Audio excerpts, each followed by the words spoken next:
Hi friends, welcome to Kalai express. இன்றைக்கி நாம் பாவக்காய் குழம்பு எப்படி வைக்கிறதுங்கிறத பார்க்கலாங்க. வாங்க வீடியோக்குள்ளே போகலாம். நம்ம மண் சட்டியில் செய்யலாம். ஒரு 4 டேபிள் ஸ்பூன் அளவுக்கு நல்லெண்ணெய் போட்டுக்குங்க. 1/4 டீஸ்பூன் வெந்தயம், 1/4 டீஸ்பூன் சீரகம், 1/4 டீஸ்பூன் கடுகு சேர்த்துக்கலாம். பொரிஞ்சு வந்ததும் ஒரு கொத்து கருவேப்பிலை சேர்த்து அதோட ஒரு 5 பச்சை மிளகாய் சேர்த்துக்கலாம். ஒரு வரமிளகாய் வாசத்துக்கு சேர்த்துக்கலாம். சேர்த்து நல்லா வதக்கி விடணும்.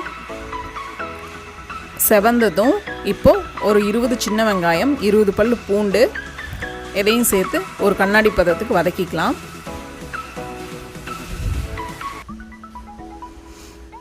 பாருங்கள், இந்த அளவுக்கு வதங்கினதும் நான் பாவக்காயை சேர்த்துக்கிறேன். இந்த மாதிரியும் சேர்த்து செய்யலாம்.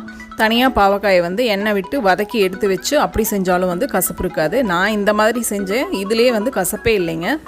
இந்த மாதிரி ட்ரை பண்ணி பாருங்கள். பாவக்காய் பழுத்த பழமாக இருந்தால் இந்த மாதிரி சேர்த்தி செய்யும்போது கசப்பே இருக்காதுங்க. தேவையான அளவு உப்பு சேர்த்து மிக்ஸ் பண்ணி விடலாம். பாருங்கள், இந்த அளவுக்கு நல்லா காய் வதங்கிருச்சுன்னா கசப்பே இருக்காதுங்க. பாருங்கள் எந்த அளவுக்கு வதங்கி இருக்குதுன்ட்டு.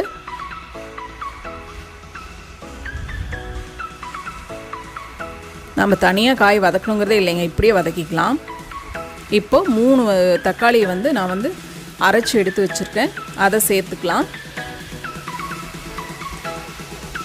சேர்த்து நல்லா இந்த மாதிரி தக்காளியோட பச்சை வாசனை போகிற அளவுக்கு வதக்கி விட்டுட்டு மசாலா சேர்த்துக்கலாம். அதுக்கு தேவையான மசாலா: 1 டேபிள் ஸ்பூன் மல்லித்தூள், 2 to 3 டேபிள் ஸ்பூன் அளவு குழம்பு மிளகாய் தூள், 1/4 டீஸ்பூன் மஞ்சள்,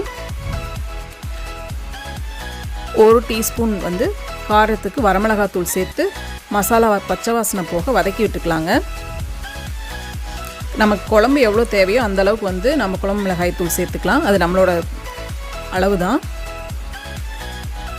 இப்போ பாருங்கள், இந்த அளவுக்கு பச்சை வாசனை போக எண்ணெய் பிரிஞ்சு வர அளவுக்கு நல்லா வதக்கி விட்டுட்டு நான் ஒரு லெமன் சைஸ் புளியை கரைச்சி எடுத்து வச்சுருக்கேன்.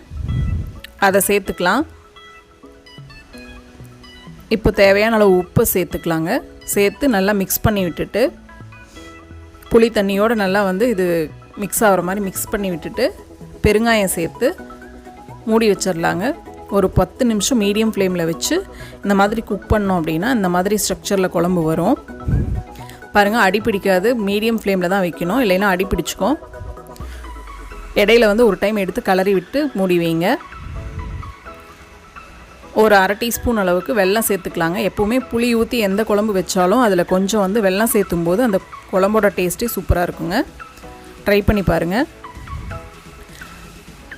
இப்போ மறுபடியும் மூடி போட்டு வச்சு ஸ்லோ ஃப்ளேமில் ஒரு 5 நிமிஷம் விட்டோம் அப்படின்னா இந்த மாதிரி நல்லா எண்ணெய் பிரிஞ்சு குழம்பு சூப்பரான டேஸ்ட்டில் ரெடி ஆயிருங்க. பாருங்கள் எவ்வளோ அழகாக எண்ணெய் மேலே தெரியுதுன்ட்டு.